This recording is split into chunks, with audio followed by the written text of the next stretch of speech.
ఏలూరు జిల్లా కల్దిండి గ్రామంలో lava drain కోతకు గురి కావడంతో అందుకు అధికారులు స్పందించి ప్రత్యామ్నాయంగా పాదచారుల అవసరం నిమిత్తం 2 సిమెంటు స్తంభాలను శనివారం ఏర్పాటు చేశారు.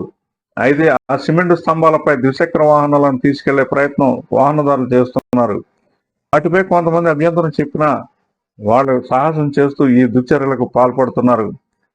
అక్కడ సంబంధిత అధికారులు నిఘా పెట్టి ఆ పాదచారులకు మాత్రమే అనుమతి ఇవ్వాలని, నిర్లక్ష్యంగా వాహనాలను తీసుకెళ్తున్న వారిపై ఉన్నతాధికారులు చర్యలు తీసుకోవాలని ప్రజలు కోరుతున్నారు. 2 వీలర్స్ తమ వాహనాలను తీసుకెళ్లే ప్రయత్నంలో ప్రమాదవశాత్తు డ్రైన్లో పడితే ప్రాణం నష్టం జరిగే అవకాశం ఉందని పలువురు హెచ్చరిస్తున్నారు. దీనిపై తగిన చర్యలు తీసుకోవాలని స్థానికులు కోరుతున్నారు. AV9 టీవీ న్యూస్ ప్రతినిధి పొంగులేటి ఇజ్రాయెల్, కలిదిండి.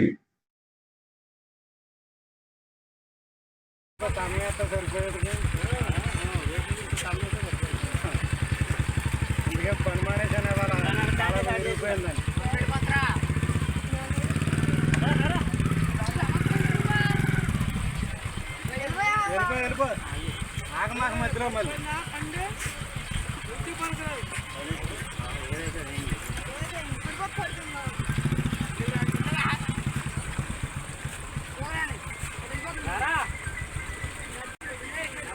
మధ్యలో ఎంత కాపాడు నాయన బండి